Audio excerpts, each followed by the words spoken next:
Un jeune barman d'un pub de Pennsylvanie a disparu après la fermeture un samedi soir, laissant derrière lui un vide qui a consumé tous ceux qui le connaissaient. Mais 6 ans plus tard, dans une chambre d'un motel voisin, des exterminateurs découvrent un sinistre secret caché sous la moquette. Une découverte qui serait liée au barman disparu de la façon la plus inattendue et révélerait un cauchemar bien plus tordu que quiconque aurait pu imaginer.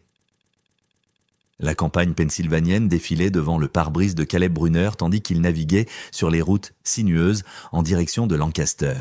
Sa Honda Accord de 2003 roulait depuis plus d'une heure depuis qu'il avait quitté sa maison isolée en dehors du comté, le moteur ronronnant régulièrement sous le capot. L'après-midi de novembre était frais et clair, typique de la saison automnale de 2005. Son téléphone vibrait avec insistance sur le siège passager. L'identifiant affichait le numéro de la détective Marissa Keene. Une séquence de chiffres qu'il avait mémorisée au cours des 6 dernières années. Il l'ouvrit d'une main tout en gardant les yeux sur la route. « Détective Keene » répondit-il, essayant de dissimuler l'anticipation dans sa voix. « Caleb, où êtes-vous maintenant ?» Sa voix était professionnelle mais portait une note d'urgence qui fit accélérer son pouls. « Je viens d'entrer dans Lancaster, je suis à environ 15 minutes du poste. » Il ralentit en passant devant le panneau d'accueil dont les lettres peintes déclaraient joyeusement « Lancaster, cœur du pays hollandais de Pennsylvanie ». Changement de plan. Pouvez-vous me retrouver au motel Lancaster Pines plutôt ? Ce n'est pas loin du poste, peut-être 10 minutes. Prenez la route 30 Est, puis tournez au nord sur Centerville Road. Vous le verrez sur votre droite, impossible de manquer l'enseigne au néon. Le motel, la prise de Caleb se resserra sur le volant. De quoi s'agit-il, détective ? Je vous expliquerai quand vous arriverez. Je vous attendrai à l'entrée. La ligne se coupa. Caleb ferma le téléphone et le reposa sur le siège, l'esprit en ébullition. Cela faisait 4 ans qu'il n'avait pas vu la détective Keene en personne, bien qu'ils aient parlé périodiquement au téléphone au sujet de l'affaire d'Ethan. Son frère cadet avait disparu 6 ans auparavant, semblant s'évaporer dans l'air, ne laissant que des questions et un chagrin qui avaient vidé leur famille. Suivant les directions de la détective, il trouva facilement le motel Lancaster Pines. C'était un établissement typique au bord de la route. 2 étages de portes bleues décolorées face à un parking fissuré. L'enseigne au néon clignotait par intermittence le P de Pines, luttant pour rester allumé. Plusieurs voitures de police étaient dégarées de manière désordonnée près d'une des unités du rez-de-chaussée, leur présence attirant une foule de curieux. Caleb gara sa Honda à l'écart de l'agitation et sortit, cherchant la détective des yeux. Il la repéra immédiatement, Marissa Keene n'avait pas beaucoup changé en 4 ans. Ses cheveux auburn étaient tirés en arrière dans la même queue de cheval pratique, son blazer bleu marine toujours impeccable. Elle parlait avec un policier en uniforme, mais leva les yeux quand il s'approcha. « Caleb » dit-elle, tendant la main, « merci d'être venu si rapidement. » Il la serra, notant la poigne ferme. « Que se passe-t-il ici ? Suivez-moi. » Elle le conduisit à travers la foule qui se rassemblait. Des clients du motel, vêtus de façon disparate, se massèrent dans le couloir, tendant le cou pour voir à l'intérieur de la porte ouverte de la chambre 6. Des membres du personnel en uniforme bordeaux chuchotaient entre eux. La présence de la détective Keene les fendit comme un navire dans l'eau. À l'intérieur de l'unité, la scène était un chaos contrôlé. Des techniciens de scène de crime photographiaient chaque surface, tandis que des agents en uniforme maintenaient un périmètre. La chambre elle-même était typique d'un motel. Couvre-lit, fleuris démodés, meubles en agglomérés, l'odeur persistante de nettoyants industriels ne parvenant pas à masquer des années d'occupation transitoire. « Hernandez » appela la détective Keene à une femme en uniforme de femme de chambre debout près de la porte avec un homme à l'air nerveux portant un badge de directeur. « Voici Caleb Brunner. Pouvez-vous lui expliquer ce que vous avez trouvé ?» La femme de ménage, dont le badge indiquait Maria, se tordait les mains en parlant. « Je faisais un nettoyage en profondeur de la chambre. Nous le faisons tous les quelques mois quand nous avons des vacances. J'ai remarqué des mites qui sortirent de sous la moquette près de la fenêtre. Beaucoup d'entre elles. Alors M. Davidson, ici présent, a appelé la société d'extermination. Le directeur, Davidson, poursuivit l'histoire. Quand les exterminateurs ont commencé à rouler la moquette pour vérifier s'il y avait une infestation, ils ont trouvé. Il fit un geste vers le coin de la pièce où plusieurs techniciens travaillaient. Caleb s'approcha et sentit son estomac se nouer. Sur le plancher de bois exposé, quelqu'un avait dessiné un symbole élaboré avec ce qui semblait être de la peinture noire ou un marqueur. C'était un pentagramme enfermé dans un cercle, avec de plus petits symboles à chaque pointe. Des taches sombres, indéniablement du sang séché, marquaient d'autres zones du sol, bien que pas directement près du symbole. « Quel rapport avec Ethan ?» demanda Caleb, la voix tendue. « Mon frère était un chrétien dévoué. Il n'aurait jamais... » La détective Keene leva un sac à preuves. « Nous avons effectué un test ADN préliminaire sur le sang. Le test de terrain correspond au profil de votre frère dans notre base de données. Nous avions son ADN sur des objets personnels, sa brosse à dents et son peigne, que vous nous aviez fournis il y a 6 ans. » Caleb fixa le sac essayant de traiter cette information. Le sang date de 6 ans et vous êtes certaine que le test est précis. Les tests de terrain ne sont pas fiables à 100%, mais ils sont suffisamment fiables pour que nous puissions avancer. Elle leva un autre sac à preuve, celui-ci contenant un cordon noir avec un pendentif. Nous avons également trouvé ceci. À travers le plastique, Caleb pouvait voir une simple croix chrétienne du genre vendue dans les librairies religieuses à travers la Pennsylvanie. Elle était ternie par l'âge, mais toujours reconnaissable. La détective Keene tourna le sac pour qu'il puisse voir le dos de la croix. Gravé dans le métal en lettres petites et précises, Ethan Matthew Brunner, 15 juin 1999. C'est son nom complet, dit lentement Caleb, mais la date, ce n'est pas son anniversaire, ni la date de son baptême non plus. Je ne sais pas ce que cette date signifie. Le collier correspond à la description dans nos dossiers. Vous avez confirmé il y a 6 ans qu'il portait souvent un pendentif en forme de croix.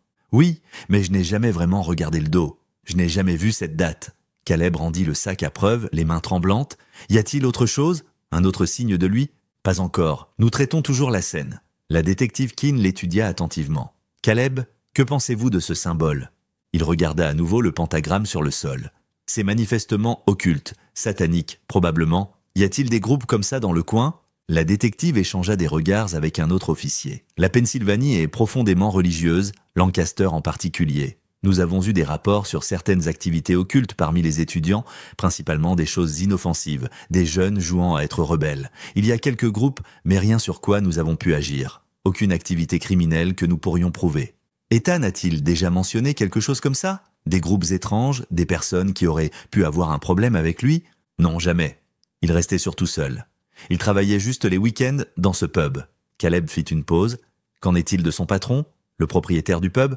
Actuellement hors de la ville. Nous essayons de le joindre. La détective Keene se tourna vers le directeur du motel. « Monsieur Davidson, j'ai besoin que cette chambre soit scellée. Personne n'entre ou ne sort sans autorisation de la police. Et je vous recommande vivement d'installer des caméras de sécurité.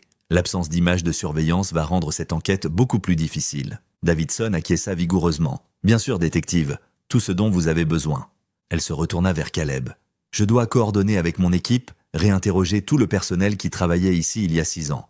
Nous devrons retrouver tous ceux qui ont quitté leur emploi ici depuis lors. » Elle fit une pause, son expression s'adoucissant légèrement. « Pourquoi ne vous reposez-vous pas un peu?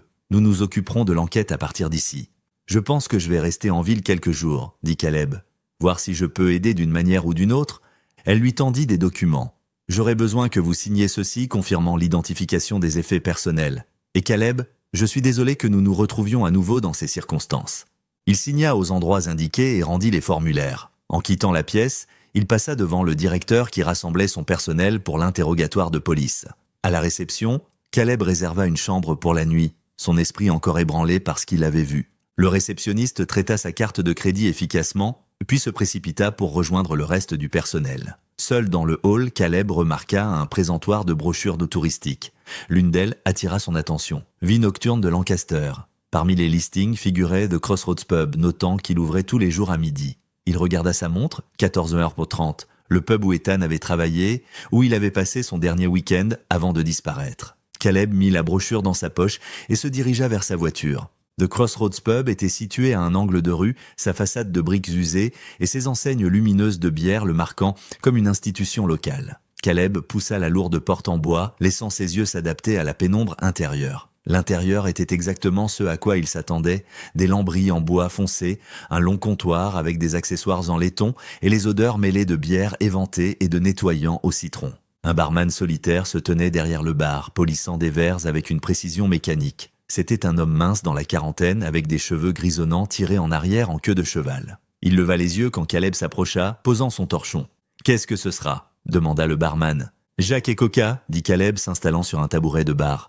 Tandis que le barman préparait sa boisson, Caleb étudia les mouvements de l'homme, efficace, expérimenté, la marque de quelqu'un qui faisait cela depuis des années. Lorsque le verre fut posé devant lui, Caleb prit une gorgée avant de parler. « Le propriétaire est-il dans les parages aujourd'hui ?» Le barman secoua la tête. « Non, monsieur Cordell est hors de la ville depuis environ une semaine. Voyage d'affaires ou quelque chose comme ça. Il devrait être de retour bientôt cependant. » Il prit un autre verre à polir. « Quelque chose avec quoi je peux vous aider ?»« Peut-être ?» Caleb fit tourner son verre sur le bar. « Vous avez entendu parler de ce qui se passe au motel Lancaster Pines? L'enquête de police ?» Les mains du barman s'immobilisèrent juste un instant avant de reprendre leur travail. « Entendu quelque chose à ce sujet? Les flics ont trouvé quelque chose dans une des chambres. Connaissiez-vous Ethan Brunner? Il travaillait ici avant. Maintenant, le barman posa entièrement le verre, son expression méfiante. Ouais, je connaissais Ethan. J'ai travaillé quelques services avec lui à l'époque. Bon gars, fiable. Ses yeux se rétrécirent légèrement. Pourquoi vous demandez ça? Je suis son frère, Caleb. Le comportement du barman changea immédiatement, un mur se dressant derrière ses yeux. Il reprit son torchon, ses mouvements soudainement saccadés. Écoutez, j'ai déjà dit aux flics tout ce que je savais il y a 6 ans. S'ils ont besoin de me parler à nouveau, ils savent où me trouver. Ils seront probablement là demain de toute façon. Je n'essaie pas de causer des problèmes, dit Caleb, confus par cette réaction. Ethan a toujours parlé en bien des gens d'ici. Il disait que vous étiez tous comme une famille. Nous l'étions, jusqu'à ce qu'ils disparaissent. La voix du barman était plate. Ça a tout changé. Caleb se pencha en avant. Pouvez-vous m'aider à mieux comprendre cette ville, la communauté? J'ai entendu dire qu'il pourrait y avoir des groupes inhabituels dans les environs, des cultes, peut-être même sataniques. Le rire du barman était sans humour. Mec, c'est une ville universitaire. On reçoit tous les types, ici. Des goths, des punks, des étudiants en philosophie qui se croient à la pointe. Rien de mal avec aucun d'entre eux de ce que je peux voir. Il s'éloigna le long du bar, créant de la distance. Ils boivent, ils paient, ils ne causent pas de problème. C'est tout ce qui m'importe. Mais avez-vous remarqué des groupes réellement organisés? Quelqu'un qui aurait pu avoir un problème avec Ethan? Je sers des boissons. Je ne me mêle pas des affaires des gens. La porte tinta lorsque de nouveaux clients entrèrent. 2 étudiants, un jeune homme et une femme, tous deux vêtus de jeans noirs et de t-shirts de groupe. Ils s'approchèrent du bar, sortant leurs pièces d'identité avant même que le barman ne puisse demander. Il les vérifia soigneusement, puis servit 2 bières pression. Caleb finit son Jack et Coca, sortant son portefeuille. Il posa un billet de 20 sur le bar, suffisant pour couvrir la boisson, et un pourboire décent. Alors qu'il se levait pour partir, le barman parla soudainement. « Écoutez, je ne voulais pas être impoli. J'essaie juste d'être prudent sur ce que je dis. Le propriétaire, Monsieur Cordell, il connaissait votre frère mieux que n'importe lequel d'entre nous. Quand il reviendra, il pourrait être en mesure de vous en dire plus. » Le barman jeta un coup d'œil à Caleb, puis détourna le regard. « Mais si vous voulez vraiment en savoir plus sur Ethan, vous pourriez essayer son église. Il y allait tous les dimanches matins, régulier comme une horloge. » « Quelle église ? Je ne sais pas exactement laquelle il fréquentait, mais il y a une grande église protestante sur King Street. Lancaster Community Presbyterian, la plupart des locaux y vont. » Il fit une pause. « Votre frère était sérieux au sujet de sa foi. Très sérieux. »« Merci, » dit sincèrement Caleb. Il jeta un coup d'œil aux étudiants qui étaient en plongée dans une conversation autour de leur bière. Tous deux portaient des bagues inhabituelles à leur main droite, des anneaux en argent avec ce qui semblait être une sorte de motif qu'ils ne pouvaient pas tout à fait distinguer de cette distance. Probablement un logo de groupe ou une tendance de mode qu'il était trop vieux pour comprendre. Il laissa un billet de 5 supplémentaires sur le bar et se dirigea vers la porte. La lumière de l'après-midi dure après l'obscurité du pub. Caleb remonta dans sa Honda et sortit son GPS Garmin tapant Lancaster Community Presbyterian avec le stylet. L'appareil calcula un moment avant d'afficher l'itinéraire. Seulement 10 minutes de route à travers le quartier historique. Il quitta le parking du pub et suivit les instructions de la voie électronique à travers les rues bordées d'arbres de Lancaster. L'église apparut alors qu'il tournait sur King Street, son clocher blanc s'élevant au-dessus des bâtiments environnants comme un phare. Mais c'est l'activité de l'autre côté de la rue qui attira d'abord son attention. Des étudiants de Franklin et Marshall College avaient installé ce qui semblait être une sorte de foire ou d'événement de recrutement dans le parc en face de l'église. Des bannières colorées flottaient entre des stands temporaires et des étudiants en t-shirt noir identiques se déplaçaient entre les tables. Il reconnut le même style de vêtements que portaient les 2 étudiants dans le bar. Caleb se gara le long du trottoir et marcha vers l'église, ignorant délibérément le rassemblement étudiant. L'église presbytérienne était une structure impressionnante, briques rouges, avec des bordures blanches, hautes fenêtres, avec un vitrage approprié, et de lourdes portes en chêne qui parlaient de permanence et de tradition. Il ouvrit l'une des portes et entra dans le narthex. L'intérieur était calme pour un après-midi de semaine, mais pas vide.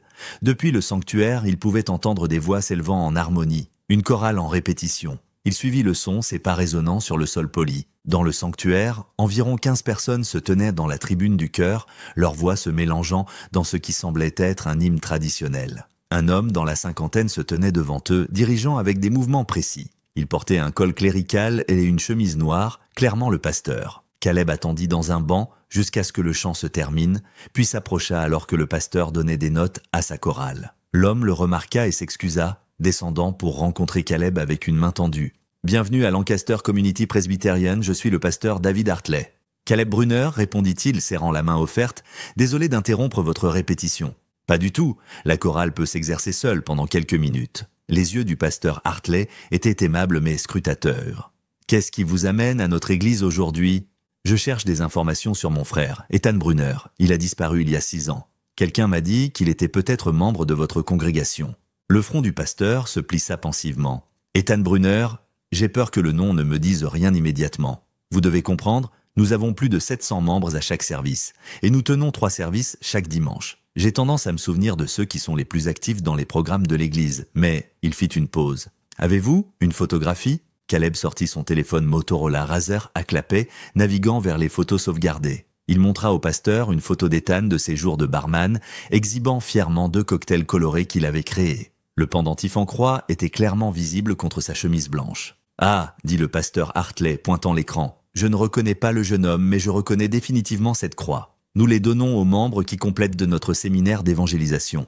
Gagner des âmes pour le Christ. C'est un cours intensif de 12 semaines sur le partage de l'Évangile et l'apport de nouveaux disciples au Seigneur. Il y a une date gravée au dos, dit Caleb.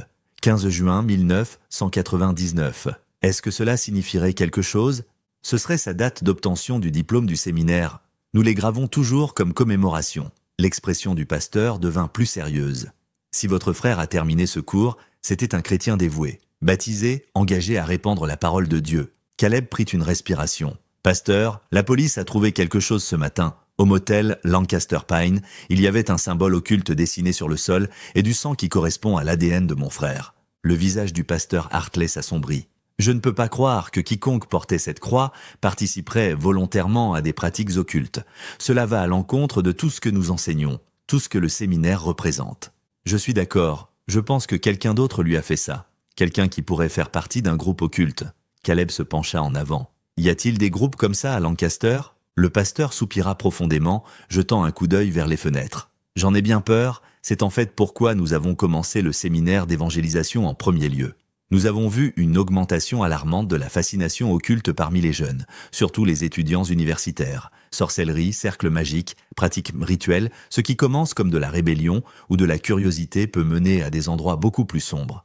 À quel point ces groupes sont-ils organisés? Plus que vous ne pourriez penser, ils ne se réunissent non plus seulement en secret. Ils organisent des festivals ouverts, recrutent dans les organisations étudiantes. Ils sont audacieux à ce sujet. Le pasteur Hartley fit un geste vers la fenêtre. Cet événement de l'autre côté de la rue, je vous garantis que vous y trouverez au moins 1 ou 2 groupes occultes en train de recruter. Et la police ne fait rien? Que peuvent-ils faire? Liberté de religion, liberté de réunion, jusqu'à ce qu'il y ait une activité criminelle qu'ils puissent éprouver. Ils ont les mains liées. La voix du pasteur portait de la frustration. Mais c'est très certainement la préoccupation de l'Église. Le Seigneur interdit de telles pratiques et nous devons protéger notre troupeau. Caleb se leva. Peut-être devrais-je jeter un coup d'œil à cet événement étudiant. Si vous le faites, soyez prudent, avertit le pasteur Hartley. La plupart des étudiants sont juste des jeunes curieux qui suivent des tendances. Mais les leaders, ceux qui dirigent vraiment ces groupes, ils doivent avoir des agendas. Pourquoi dites-vous cela? Nous avons eu des rapports de membres de la congrégation. Des histoires de rituels, de cérémonies, mais personne n'a jamais présenté de preuves réelles d'activités illégales. Le pasteur fit une pause. Concernant votre frère, je coopérerai pleinement à toute enquête. Maintenant que vous le mentionnez, je me souviens que la police est venue ici il y a 6 ans posant des questions. J'aiderai comme je peux. Merci, pasteur. J'apprécie votre temps. Souvenez-vous, dit le pasteur Hartley alors que Caleb se tournait pour partir, si vous rencontrez ces personnes, priez pour la protection de Dieu. Et si vous voyez quelque chose d'illégal, contactez immédiatement la police. Caleb acquiesça, serra à nouveau la main du pasteur et traversa le sanctuaire. La chorale avait repris sa répétition, leur voix le suivant jusqu'à la lumière du soleil de l'après-midi. À l'extérieur de Lancaster Community Presbyterian, le soleil de l'après-midi projetait de longues ombres à travers King Street.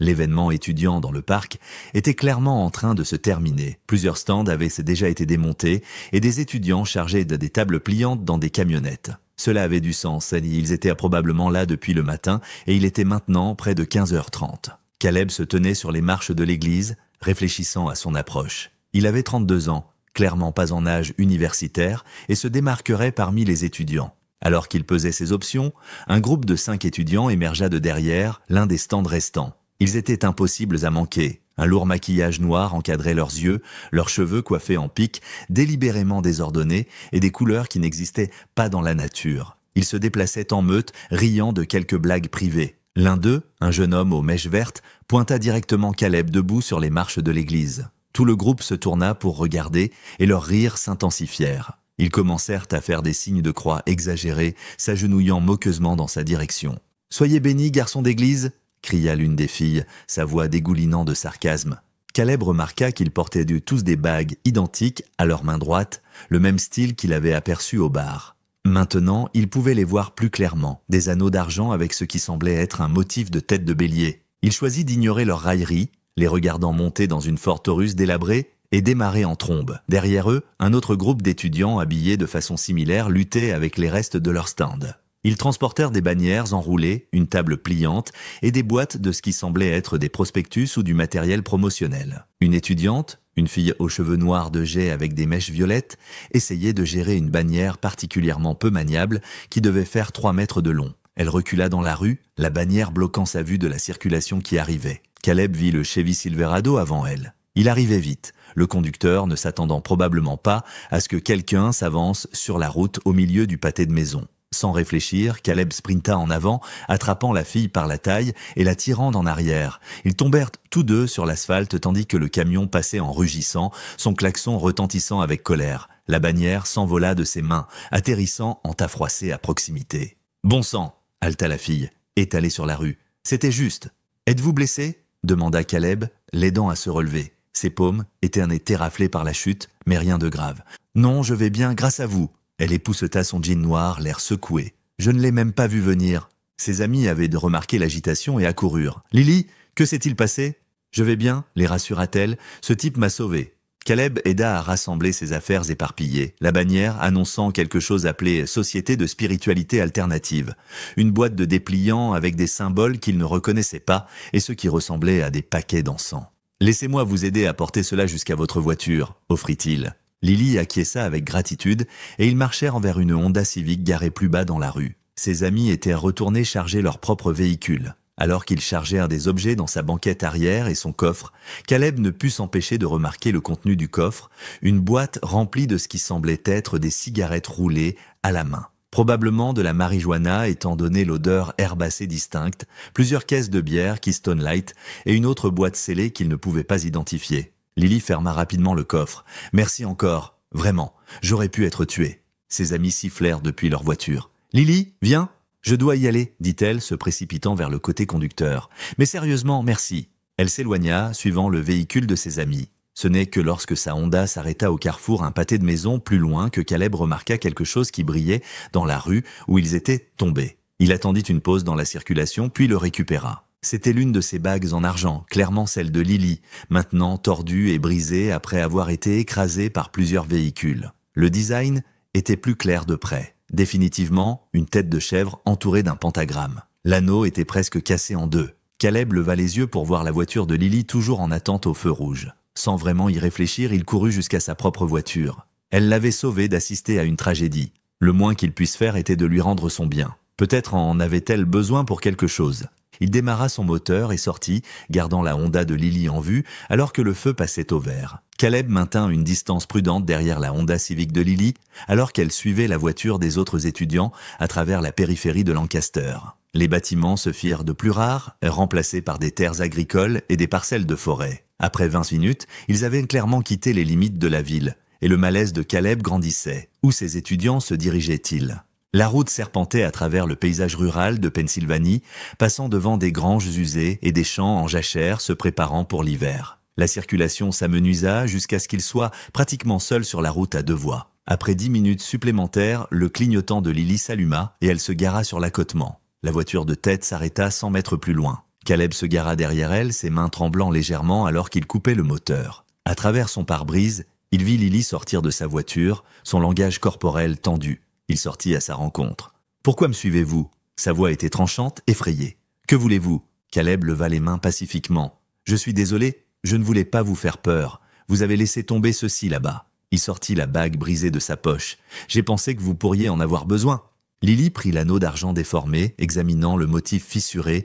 de la tête de chèvre. Son expression s'adoucit légèrement. « Oh, elle est détruite. » Elle leva les yeux vers lui. « Elle est inutile maintenant, mais merci d'avoir essayé, je suppose. » Elle se retourna vers sa voiture, mais Caleb l'appela. « Attendez, où allez-vous tous » C'est assez loin de Lancaster. Ce ne sont pas vos affaires, sa garde était de retour. Nous faisons juste un road trip, des trucs d'université. Les portières de l'autre voiture s'ouvrirent, et 3 étudiants s'approchèrent, 2 garçons et une fille, tous vêtus des mêmes vêtements sombres et portant les mêmes bagues en argent. L'un des hommes, grand avec la tête rasée, s'approcha de manière protectrice près de Lily. « Ce type t'embête, Lil ?»« Non, ça va. Il me rendait juste ma bague, celle qui a été écrasée quand il m'a sauvé. » L'étudiant grand examina Caleb de haut en bas. « D'accord, eh bien, vous avez fait votre bonne action. Maintenant, arrêtez de nous suivre ou nous appellerons les flics. Compris ? » « Bien sûr, pas de problème, » dit Caleb, reculant vers sa voiture. « Je voulais juste lui rendre son bien. Je vais retourner en ville maintenant. » Il monta dans sa Honda, regardant le groupe retourner vers leur véhicule. Mais avec sa fenêtre entr'ouverte, leur voix portait dans l'air calme de la campagne. « Merde, Lily, le père va être furieux quand il verra que tu as cassé ta bague, » dit le grand en riant. « Et alors ?» renchérit une autre voix. « On va quand même faire la fête avec ces fanatiques de Jésus ce soir. Ça va être putain de dément. » Ils rirent tous, et l'un d'eux fit un geste grossier qui fit tourner l'estomac de Caleb. La mention désinvolte des chrétiens, combinée aux bagues occultes et aux fournitures qu'il avait vues dans le coffre de Lily, déclencha toutes les alarmes dans sa tête. Il démarra son moteur et fit demi-tour, conduisant vers Lancaster sur environ 1 kilomètre avant de s'engager dans un chemin d'accès à une ferme. Il attendit 5 minutes, puis fit demi-tour à nouveau. Si ses étudiants planifiaient en quelque chose impliquant des chrétiens, et compte tenu de ce qui avait été trouvé au motel, il ne pouvait pas simplement s'en aller. Gardant ses distances, il repéra leur voiture devant et les suivit à près d'1 kilomètre d'écart. La route les conduisit vers le nord, puis l'ouest, suivant des routes de plus en plus isolées. Des panneaux indiquaient qu'ils se dirigeaient vers le comté de Perry. Après 1 heure de conduite, ils entrèrent dans la forêt d'État de Tuscarora. La route forestière était étroite, couverte par de grands pins qui bloquaient une grande partie du soleil de fin d'après-midi. Il était maintenant plus de 17 heures et les ombres s'allongeaient entre les arbres. Caleb restait encore plus en retrait, n'apercevant que des aperçus des voitures devant sur la route sinueuse. Après 40 minutes supplémentaires de poursuite prudente, il vit des feux de freinage à travers les arbres. Les voitures avaient tourné sur une route de terre encore plus petite. Caleb ralentit, puis suivit, la suspension de sa Honda protestant contre la surface accidentée. À travers la forêt, il aperçut une structure, une vieille grange, sa peinture rouge décolorée en brun, située dans une clairière. Il quitta la route de terre à environ 200 mètres de la grange, se garant derrière un épais bosquet de pins. De là, il pouvait voir les étudiants décharger leurs véhicules. Ils portèrent les caisses de bière, les boîtes et d'autres fournitures vers l'entrée de la grange. Une fois qu'ils furent tous entrés et que la lourde porte se referma, Caleb s'approcha furtivement. Utilisant la ligne d'arbres comme couverture, il s'approcha jusqu'à ce qu'il puisse voir à travers l'une des rares fenêtres de la grange.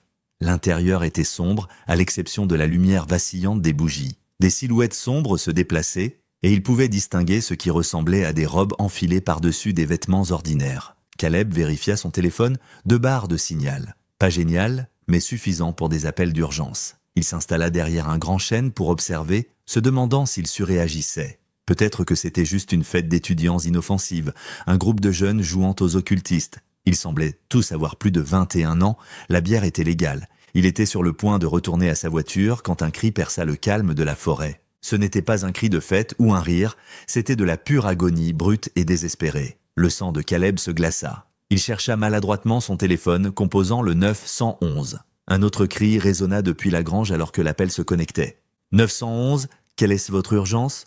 Je suis à une vieille grange dans la forêt d'État de Tuscarora, près de la route 274. J'ai entendu des cris. » La porte de la grange s'ouvrit soudainement à la volée, s'écrasant contre son cadre. Une silhouette en surgit, un homme nu, pâle dans la lumière mourante, courant avec des foulées désespérées et chancelantes vers la forêt. Caleb laissa tomber son téléphone se pressant contre l'arbre, l'homme trébucha plus près, et le cœur de Caleb s'arrêta presque. Même à 30 mètres de distance, même après 6 ans, il reconnaissait cette démarche, cette carrure. « Ethan » murmura-t-il. Des silhouettes en robe émergèrent de la grange, mais elles se déplaçaient sans urgence, se répandant dans un schéma de recherche décontracté. Elles semblaient confiantes que leur proie n'irait pas loin. Caleb se faufila entre les arbres, interceptant le chemin de son frère. « Ethan » siffla-t-il. Son frère tourna sauvagement, les yeux écarquillés de terreur, cherchant la source de la voix. « C'est moi, Caleb ?»« Ton frère ?» Il se montra, et leurs regards se croisèrent. La reconnaissance apparut sur le visage hanté d'Ethan. « Caleb, qu'est-ce que tu... »« Non, tu ne peux pas être ici. C'est dangereux, tu dois partir. »« Je ne te quitte pas. » Caleb enleva sa veste, l'enroulant autour des épaules tremblantes de son frère. C'est alors qu'il vit les mains d'Ethan, ou ce qu'il en restait. Les 10 doigts avaient disparu, laissant des moignons cicatrisés. Ses pieds étaient dans le même état, les orteils amputés. « Mon Dieu, Ethan, qu'est-ce qu'ils t'ont? Ce sont des démons ?» sanglota Ethan. « Ils nous torturent, ils vont nous tuer lentement. Ils ont pris mes doigts et mes orteils un par un chaque fois que j'ai essayé de m'échapper. Je n'en ai plus, alors Dieu sait ce qu'ils vont prendre ensuite. » Des feuilles bruissantes annoncèrent l'approche du groupe de recherche. Caleb saisit le bras de son frère, essayant de le guider plus profondément dans la forêt, mais les étudiants en robe les avaient déjà pris en tenaille. Des mains fortes saisirent les deux frères, les traînant vers la grange. « Lâchez-nous !» cria Caleb. « Ce que vous faites ici est illégal. J'ai appelé la police. » Un étudiant rabattit sa capuche, le grand d'avant. « Eh, père, celui-ci sortait de l'église tout à l'heure. Il doit être chrétien aussi. » Une silhouette dans une robe plus élaborée s'avança, son visage caché dans l'ombre. Quand il parla, sa voix portait un léger accent que Caleb ne pouvait pas situer. « Excellent. Lucifer nous a bénis avec un autre agneau. » Il fit un geste à ses disciples. « Amenez-les à l'intérieur, préparez les croix. »« Vous êtes fous !» Caleb lutta contre les mains qui le retenaient. Le leader s'approcha, son haleine puant l'alcool et quelque chose de chimique. « Votre Bible dit que quiconque suit le Christ doit marcher comme il a marché. Cela signifie souffrir, cela signifie la crucifixion. Nous vous aidons simplement à accomplir votre propre écriture. » Il se tourna pour s'adresser à ses disciples. « Préparez la croix inversée pour notre Ethan égaré. Puisqu'il n'a plus de doigts à offrir, peut-être que ses yeux suffiront cette fois. »« Non !» gémit Ethan. « S'il vous plaît, pas plus !» Ils furent traînés à l'intérieur de la grange qui empestait l'encens, la sueur et la peur. À la lueur des bougies, Caleb pouvait voir des symboles grossiers peints sur les murs et plusieurs croix en bois appuyées contre le mur du fond. Un plateau en argent était posé sur un autel improvisé contenant ce qui ressemblait à des pilules et un calice orné de vin rouge. « Prenez 2 pilules chacun », ordonna une silhouette en robe. « Buvez le vin, ça rendra les choses plus faciles. » Caleb et Ethan restèrent de figés. Puis avec une force désespérée, Caleb balaya le plateau de son bras, en voyant les pilules s'éparpiller sur le sol de terre et le vin éclaboussé contre le mur. « Merde, récupérez ces pilules !» Les cultistes tombèrent à genoux, cherchant frénétiquement les médicaments éparpillés dans la lumière faible. Dans ce moment de chaos, un son traversa tout le reste. Des sirènes de police de plus en plus fortes, arrivant rapidement à travers la forêt. Le hurlement des sirènes de police brisa l'atmosphère oppressante de la grange. Le son sembla électrifier Caleb, l'inondant d'un courage désespéré, alors que les silhouettes en robe se précipitaient pour récupérer les pilules éparpillées. Il se dégagea violemment des mains distraites qui le retenaient. Ses yeux balayèrent l'intérieur de la grange et s'arrêtèrent sur une chaise en bois ornée, presque un trône, où le leader avait été assis. Drapé sur un accoudoir, se trouvait un holster en cuir contenant ce qui ressemblait à un revolver 41. Sans réfléchir, Caleb s'élança vers lui, ses doigts se refermant sur la crosse. Tout le monde en arrière, il fit pivoter l'arme dans un large arc, ses mains tremblantes, mais sa voix ferme. « Éloignez-vous de mon frère !» Les cultistes se figèrent. L'un d'eux, tenant toujours Ethan, pressa un couteau contre sa gorge. « Lâchez l'arme ou on le saigne ici même. »« Vous le tuez, je commence à tirer, » dit Caleb, surpris par son propre calme. « En commençant par votre père. » Les sirènes se rapprochèrent, plusieurs véhicules d'après le son. Le leader repoussa sa capuche, révélant un visage buriné avec des yeux sombres et froids et des cheveux grisonnants. Il ressemblait plus à un homme d'affaires qu'à un chef de culte, à l'exception de l'intelligence sauvage dans son expression. « Vous ne tirerez pas, dit-il calmement. Les chrétiens ne... » Une agitation soudaine éclata depuis les coins ombragés de la grange. Des silhouettes surgirent de derrière des bottes de foin empilées et des équipements agricoles, nus, marqués, mais bien vivantes. Les autres captifs chrétiens se jetèrent sur leurs ravisseurs avec la force désespérée de personnes qui n'ont plus rien à perdre. La grange explosa dans le chaos, des silhouettes en robe luttaient avec leurs anciennes victimes. Le couteau s'éloigna de la gorge d'Ethan lorsque son ravisseur fut plaqué. Quelqu'un renversa un candélabre, envoyant des ombres danser follement sur les murs. Caleb ne perdit pas l'occasion. Il courut vers la porte de la grange, l'ouvrant en grand et criant « Ici! Nous avons besoin d'aide ici !» Des voitures de la police d'État s'arrêtèrent en crissant dans la clairière, leur lumière peignant les arbres en rouge et bleu. Des officiers en sortirent, armes dégainées, se déplaçant avec une précision entraînée. « Lâchez votre arme !» cria l'un d'eux à Caleb. Il posa immédiatement le revolver au sol et leva les mains. « Il y a des victimes à l'intérieur, elles ont besoin d'aide !» Les officiers le dépassèrent pour entrer dans la grange. Ce qui suivit fut rapide et professionnel. Des ordres retentirent. À terre, mains où je peux les voir, les cultistes, en infériorité numérique et pris au dépourvu, offrirent peu de résistance. Un par un, les silhouettes en robe furent menottées et conduites à l'extérieur. Des officiers les firent s'agenouiller en ligne sur l'herbe alors que davantage de véhicules de police arrivaient. Les ambulanciers étaient de juste derrière eux, poussant des civières et transportant des fournitures médicales. Caleb regarda un officier retirer la capuche du leader, révélant clairement son visage dans les lumières clignotantes. Les yeux de l'officier s'écarquillèrent. Il parle avec urgence dans sa radio et Caleb capta des fragments, identification positive. Salvador Herrera, ressortissant mexicain, liste des personnes recherchées. Plus d'officiers entourèrent le leader agenouillé, leur attitude passant d'une arrestation de routine à une alerte maximale. Les victimes étaient de maintenant aidées à sortir de la grange, enveloppées dans des couvertures thermiques, certaines marchant, d'autres portées. Caleb en compta 5 en plus d'Ethan, toutes montrant des signes de captivité prolongée et d'abus. Leur soulagement était palpable, certaines pleurant, d'autres regardant en silence choquer le ciel qu'elles pensaient probablement ne jamais revoir. Parmi les cultistes arrêtés, Caleb reconnut plusieurs visages de la foire étudiante. Il y avait le grand à la tête rasée, qui semblait maintenant très jeune et effrayé sans sa capuche. Et il y avait Lily, la fille qu'il avait sauvée de la circulation. Son maquillage épais était barbouillé de larmes, son expression mêlant honte et terreur alors qu'un officier lui menottait les mains derrière le dos. Un détective s'approcha de Caleb, carnet à la main. « Monsieur, je suis le détective Rodriguez. Pouvez-vous me dire comment vous êtes arrivé ici ?» Caleb pointa vers Lily. « J'ai aidé cette fille plus tôt aujourd'hui, quand elle a failli être heurtée par une voiture. Elle a laissé tomber sa bague, avec un symbole occulte dessus, et j'ai essayé de la lui rendre. C'est ce qui m'a conduit à les suivre jusqu'ici. Nous aurons besoin d'une déclaration complète, dit Rodriguez. Ces personnes vont être interrogées en profondeur au poste. Nous déterminerons qui est victime et qui est auteur. » Il fit une pause, regardant la grange où les techniciens de scène de crime entraient maintenant. Cela va être une enquête majeure. De l'intérieur de la grange, Caleb entendit un officier crier « Nous avons une pièce cachée ici, des escaliers qui descendent. Bon Dieu, il y a toute une installation souterraine. » Plus de véhicules d'urgence arrivèrent, FBI, ATF, même ceux qui ressemblaient à la DEA. Quoi qu'ils aient de découvert, c'était plus grand qu'un simple culte. Caleb ? Il se tourna pour voir Ethan sur une civière, un masque à oxygène sur le visage.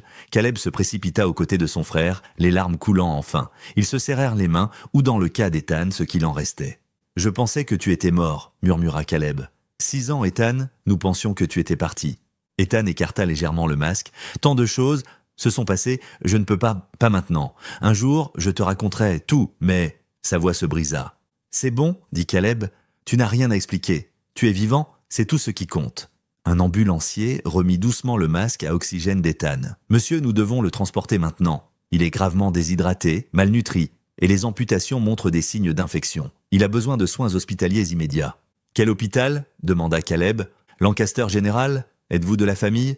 Je suis son frère. Vous pouvez nous suivre, mais nous devons partir maintenant. » Caleb serra la main d'Ethan une fois de plus, puis courut jusqu'à sa Honda. En démarrant le moteur, il jeta un dernier regard à la scène. Des voitures de police partout, des cultistes chargés dans des fourgons, des équipes médico-légales installant des projecteurs. Dans les lumières stroboscopiques, la vieille grange ressemblait à quelque chose sorti d'un cauchemar. Il sortit derrière l'ambulance, suivant les lumières clignotantes à travers la forêt qui s'assombrissait vers Lancaster et quoi qu'il advienne ensuite. Les urgences de l'hôpital Lancaster General étaient une frénésie contrôlée d'activité. Le personnel médical se précipitait entre les zones rideaux où les victimes secourues étaient traitées. Caleb se retrouva dans la salle d'attente, soudainement épuisé alors que l'adrénaline s'écoulait de son système. Les chaises institutionnelles et l'éclairage fluorescent semblaient surréalistes après le cauchemar dans la grange. Il avait besoin de le dire à quelqu'un qui comprendrait l'ampleur spirituelle de ce qui s'était passé. Marchant vers le poste des infirmières, il demanda à la réceptionniste « Pourrais-je avoir le numéro de téléphone de l'église Lancaster Community Presbyterienne ? J'ai besoin de contacter le pasteur. » La réceptionniste consulta une feuille plastifiée de contacts religieux locaux et écrivit le numéro sur un post-it. Caleb utilisa le téléphone de courtoisie dans le coin, composant avec des doigts du tremblant. « Lancaster Presbyterian, comment puis-je vous aider ? C'est Caleb Brunner, j'ai parlé avec le pasteur Hartley cet après-midi. Est-il disponible ? C'est urgent. Un moment, s'il vous plaît. » La voix du pasteur arriva en ligne. « Caleb, que s'est-il passé ? Ils l'ont trouvé. Ethan est vivant. Nous sommes à Lancaster General. » Les mots jaillirent alors qu'il expliquait le sauvetage, le culte, tout. « Seigneur, » souffla le pasteur Hartley, « j'arrive tout de suite. Dites à Ethan que nous prions pour lui. » Caleb venait à peine de raccrocher quand il aperçut la détective Keane entrant aux urgences avec un autre officier. Elle le vit et s'approcha. « Caleb, nous devons prendre votre déposition. Il y a une salle de conférence familiale que nous pouvons utiliser. » Il les suivit jusqu'à une petite pièce avec une table ronde et une boîte de mouchoirs bien en vue, clairement un espace conçu pour des conversations difficiles. La détective Keane activa un petit magnétophone tandis que son partenaire prenait des notes. Pendant les 40 minutes suivantes, Caleb raconta tout, depuis son départ de l'église jusqu'au moment où la police est arrivée à la grange. Les détectives l'interrompaient occasionnellement pour des clarifications mais le laissèrent principalement parler. Lorsqu'il eut terminé, la détective Keane se pencha en arrière. Les étudiants parlent. La plupart sont des jeunes universitaires terrifiés, qui se sont retrouvés bien au-delà de leurs limites. Mais nous avons découvert quelque chose de bien plus important. Le leader, demanda Caleb, Salvador Herrera, ressortissant mexicain recherché par la DEA depuis 18 ans, il dirige des opérations de drogue dans tout le Nord-Est, mais ceci, elle secoua la tête. C'est nouveau, il a créé un culte pour écouler sa marchandise. Fournir des drogues à son cercle intime, ce qu'il appelait les fidèles, en échange du recrutement de nouveaux membres. Les nouvelles recrues devaient acheter des drogues pour les rituels afin de prouver leur loyauté. C'était un marché qui s'auto-entretenait. Et les victimes chrétiennes, ça s'est développé plus tard. Certains membres avaient de véritables croyances anti-chrétiennes, voyant cela comme servir Satan en faisant souffrir les chrétiens. Herrera l'encourageait, les gardait distraits de son vrai commerce. Elle consulta ses notes. Selon Brice Haskett, l'un des étudiants que nous avons arrêté, votre frère a été spécifiquement ciblé. Pourquoi Ethan? Il a converti l'un de leurs anciens leaders au christianisme. Travis Cordell, le propriétaire du bar où travaillait Ethan. Cordell a quitté le culte, est devenu chrétien, et ils ont blâmé Ethan. C'était une vengeance. Caleb se sentit malade. Travis Cordell faisait partie du culte, mais s'il est libre depuis tout ce temps, pourquoi n'a-t-il rien dit? Il y a des années. Il est de retour avec le culte maintenant, dit la détective Keane. Quand ils ont capturé Ethan, le culte a fait croire à Travis que le dieu chrétien n'avait aucun pouvoir réel, ne pouvait même pas protéger son propre peuple. À cause de sa trahison passée, Travis n'était plus dans un rôle de leadership. Ils l'ont rétrogradé, l'ont maintenu au bas de l'échelle jusqu'à ce qu'il puisse prouver sa loyauté à nouveau. Keane sortit une photographie et la posa sur la table. Haskett nous a dit exactement ce qui s'est passé. Samedi soir, il y a 6 ans, Ethan a fermé le bar et est sorti prendre l'air. Ils l'attendaient, ils lui ont injecté de la méthamphétamine et l'ont jeté dans le coffre d'une voiture. Le motel, chambre 6. Ils y ont effectué leur rituel, c'est de là que viennent le symbole et le sang. La réceptionniste Sadie Morrison faisait partie du culte. Elle s'est assurée que personne n'enquêtait, puis a disparu peu après. Après le motel, ils ont emmené Ethan à la grange. Elle lui montra une autre photographie, un mur de cave couvert de croix griffonnées et de versets bibliques. Dans un coin, en lettres tremblantes, Ethan B. L'Éternel est mon berger, je ne manquerai de rien. Psaume 23. La vision de Caleb se brouilla de larmes. Il a écrit ça quand il avait encore des doigts. Les conditions étaient horribles. Ils gardèrent les victimes chrétiennes en vie pour les torturer, se moquant de leur foi en disant qu'elles devraient un peu souffrir comme le Christ. Théologie perverse. La voix de la détective Keane contenait du dégoût. Herrera fait face à des accusations fédérales de trafic de drogue, d'enlèvement, de torture, potentiellement de meurtre si nous trouvons des corps dans cette pièce souterraine. Les étudiants font face à diverses accusations selon leur implication. Un coup à la porte les interrompit. Un médecin en tenue de chirurgie jeta un coup d'œil à l'intérieur. « Monsieur Brunner, votre frère est stable et dans la chambre 314. Vous pouvez le voir maintenant. » Caleb remercia les détectives et se précipita vers l'ascenseur. 3e étage, suivant les panneaux jusqu'à la chambre 314. Par la porte, il vit Ethan appuyé contre le lit d'hôpital, des perfusions dans ses bras, paraissant petit et fragile sous les draps de blanc. « Ethan !» Les yeux de son frère s'ouvrirent, se concentrant lentement. « Caleb !» Le nom sortit comme un murmure. Caleb approcha une chaise, prenant soigneusement la main mutilée d'Ethan.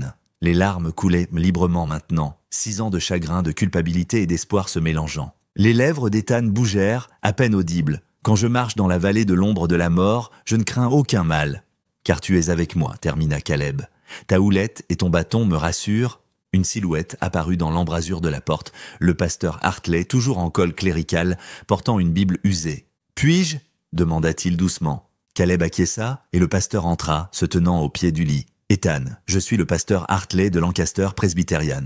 Votre frère m'a raconté ce qui s'est passé. Nous avons prié pour vous. Toute la congrégation a prié pendant 6 ans. » Les yeux d'Ethan se remplirent de larmes. Le pasteur ouvrit sa Bible, mais n'y lut pas. Au lieu de cela, il pria du fond du cœur, pour la guérison, pour la paix, pour les autres victimes, même pour les âmes de ceux qui avaient commis de tels actes. Alors que la prière se terminait, Caleb sentit quelque chose changer dans la pièce. Pas un miracle dramatique, mais une présence silencieuse. Son frère était vivant, endommagé, marqué, mais vivant. La vallée de l'ombre de la mort ne l'avait pas emporté.